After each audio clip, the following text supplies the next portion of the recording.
Hey guys, welcome back to our YouTube channel.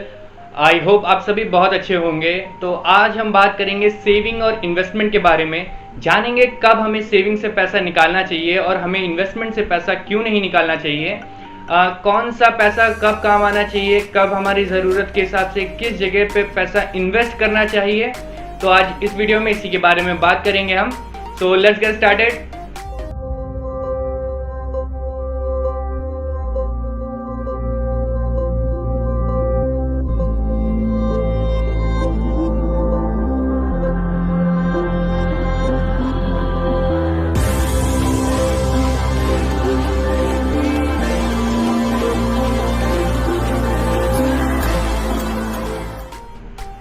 Video शुरू करने से पहले मैं आप सभी को बहुत बहुत शुक्रिया कहना चाहूँगा। आपने मेरे पहले YouTube वीडियो को बहुत सारा प्यार दिया है, जिसके लिए मैं तहे दिल से आपका धन्यवाद करता हूँ। तो आगे वीडियो शुरू करते हैं हम। आज का जो ये वीडियो है बहुत ही बेसिक कॉन्सेप्ट सेविंग और इन्वेस्टमेंट पे आधारित है।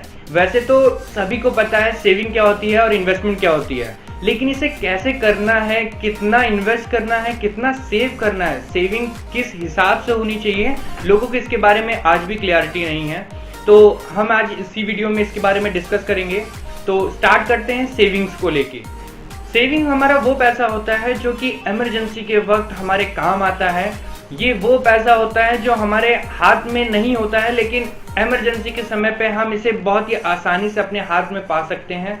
तो सेविंग अकाउंट का जो भी पैसा होता है मेनली हमारे पर्पस के लिए होता है कि वो हमारे किसी भी इमरजेंसी के समय, ये किसी भी तरीके की हो सकती है। जैसे कि हाल ही में अभी कोविड-19 का, कोरोना वायरस की वजह से काफ़ी सारी दिक्कतों का सामना करना पड़ा है सभी को।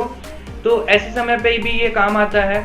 इसके सिवा अगर देखें हम, अगर मान लीजिए किसी की नौकरी किसी ने छोड़ी कुछ समय के लिए, या फिर किसी को अनएम्प्लॉयमेंट का सामना करना पड़ा, तो ये जो इमरजेंसी का पैसा होता है ये हम तब यूज़ कर सकते हैं, इसे तब यूटिलाइज कर सकते हैं हम। तो सेविंग्स इसी कॉन्सेप्ट पे निर्भर करता है। तो इसमें सबसे पहला क्वेश्चन आता है, हमें सेविंग्स कितना करना चाहिए। तो सेविंग्स का एक बेसिक कॉन्सेप्ट होता है, सेविंग्स का एक छोटा सा फॉर्मूला है। यानी कि अगर आप मान लीजिए आपका मंथली जो बजट है, जो एक्सपेंस है आपका, जो खर्चे हैं आपके, वो एक एग्जाम्पल के तौर पे ले लेते हैं 20,000 रुपये। तो आपको 20,000 का 6 to 12 टाइम्स, यानी कि 6 महीने से लेकर 12 महीने तक का वो पैसा सेव करके अपने सेविंग्स अकाउंट में आपको रखना चाहिए। वैसे तो फाइनेंशियल प्लानिंग में हम सजेस्ट करते हैं कि आपको ये 6 महीने तक का रखना चाहिए, लेकिन आप 12 महीने तक का ये पैसा सेव रखेंगे तो आपको बहुत लॉन्ग टर्म की दिक्कतों का कोई भी ऐसे सामना नहीं करना पड़ेगा। 6 महीने, जैसे कि आप देख रहे हैं कोविड-19 की वजह से कितना ज़्यादा दिक्कत हो चुका है। कोविड-19 की वजह से हमें बहुत सारी दिक्कतों का सामना करना पड़ा है। हमें ही नहीं, पूरी दुनिया में सभी को बहुत सारी दिक्कतों का सामना करना पड़ा है। और देख सकते हैं आप ये कितने लंबे समय तक का रहा है। तो मेरी सजेशन में ये रहेगा, आप 6 महीने से लेके 12 महीने तक का अपना जो भी मंथली आपका बजट है, मंथली एक्सपेंस है, उसे आपको अपने सेविंग्स अकाउंट में रखना चाहिए।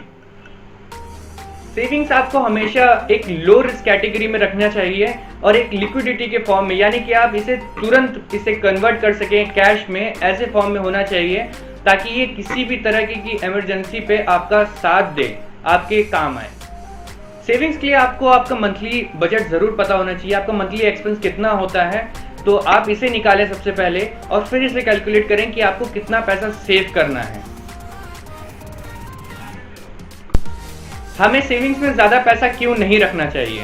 हमें सेविंग्स में ज़्यादा पैसा इसलिए नहीं रखना चाहिए क्योंकि सेविंग्स अकाउंट में आपको बहुत ज़्यादा रिटर्न नहीं मिलते हैं as compare to FD, RD या फिर किसी म्यूचुअल फंड या फिर किसी इन्वेस्टमेंट कैटेगरी में। तो इसलिए हमें सेविंग्स अकाउंट में इतना ज़्यादा पैसा नहीं रखना चाहिए जो हमें अच्छा रिटर्न ना दे सके। तो अब बात करते हैं हम इन्वेस्टमेंट के बारे में। इन्वेस्टमेंट हमें कहाँ करना चाहिए, कितना करना चाहिए, किस हिसाब से इन्वेस्टमेंट करना चाहिए। इन्वेस्टमेंट शॉर्ट टर्म के लिए करना चाहिए, लॉन्ग टर्म के लिए करना चाहिए। तो चलिए इसके बारे में बात करते हैं। हम जैसे ही इन्वेस्टमेंट के बारे में बात करते हैं तो सबसे पहला क्वेश्चन यही आना चाहिए कि इन्वेस्टमेंट हमें क्यों करना चाहिए। इन्वेस्टमेंट करने का सबसे बड़ा रीज़न होता है हमारी फ्यूचर नीड्स एंड वांट्स को पूरा करने के लिए।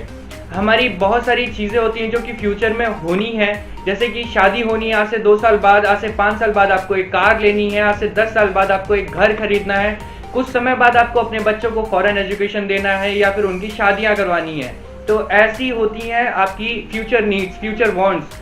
तो इन्हें पूरा करने के लिए आपको इन्वेस्टमेंट ज़रूर करना चाहिए।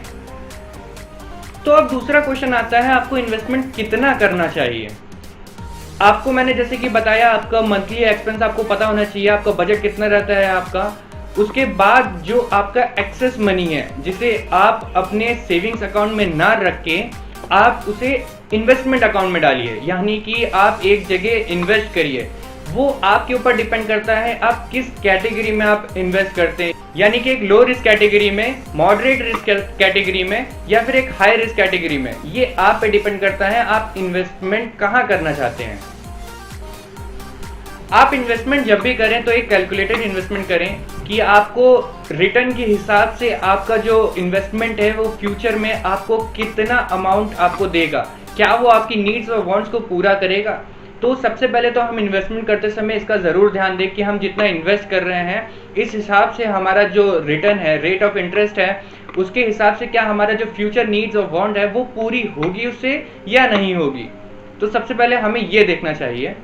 तो जैसे कि मैंने बताया, 3 तरह की रिस्क कैटेगरीज होती हैं इन्वेस्टमेंट करते समय, लो, मॉडरेट और हाई रिस्क। लो रिस्क में जैसे कि आपका एफडी आती है, आरडी आती है, गवर्नमेंट बॉन्ड्स आते हैं। तो ऐसे बहुत सारी स्कीम्स होती हैं जो लो रिस्क कैटेगरी में आती हैं, तो आप वहाँ पे इन्वेस्ट कर सकते हैं। आप मॉडरेट रिस्क में भी इन्वेस्ट कर सकते हैं, जहाँ पे आप जैसे कि देख सकते हैं रियल एस्टेट हो गया या फिर म्यूचुअल फंड्स हो गए, तो ये मॉडरेट रिस्क कैटेगरी में आते हैं। अब कई सारे लोग कहेंगे रियल एस्टेट तो हाई रिस्क कैटेगरी में भी आता है, तो ये प्लेस और जो रियल एस्टेट के डॉक्यूमेंट्स है ये इन पे निर्भर करता है कि आपने किस तरह से परचेज करा हुआ है और किस जगह पे ये। तो ये दोनों कैटेगरी में आता है, मीडियम रिस्क में और हाई रिस्क में। और तीसरा आता है हाई रिस्क कैटेगरी में, यानी कि आप इक्विटी मार्केट पे ट्रेडिंग कर सकते हैं। तो आप इनमें से कहीं पे भी आप इन्वेस्ट कर सकते हैं। इन्वेस्टमेंट करने के लिए आपका बहुत सारे प्लेटफॉर्म्स अवेलेबल हैं अभी, तो आप वहाँ पे चेकआउट कर सकते हैं आप किस तरीके की इन्वेस्टमेंट करना चाहते हैं, ये आप पे निर्भर करता है। तो आज ही से सेविंग्स और इन्वेस्टमेंट के बीच के फ़र्क को हटा के अपना इन्वेस्टमेंट यानी कि आप फ्यूचर प्लानिंग शुरू करें आपकी फ्यूचर को नीड्स और वांट्स को पूरा करने के लिए। और मेरी एक एडवाइस भी है आपको, स्कीम रिलेटेड डॉक्यूमेंट ज़रूर सावधानी के साथ पढ़ा करें, जिससे आपको फ्यूचर में किसी भी तरीके की परेशानी का सामना ना करना पड़े। ऑन दैट नोट आज का वीडियो यहीं पे ख़त्म करते हैं। आई होप आपको ये वीडियो काफ़ी पसंद आया होगा। चैनल ज़रूर सब्सक्राइब करें, लाइक करें और कमेंट करके बताएं आपको ये वीडियो कैसा लगा। आने वाले बहुत सारे वीडियो को देखने के लिए चैनल सब्सक्राइब ज़रूर करें और बेल आइकन दबाएं। मिलते हैं आपसे अगले वीडियो में, तब तक के लिए नमस्कार।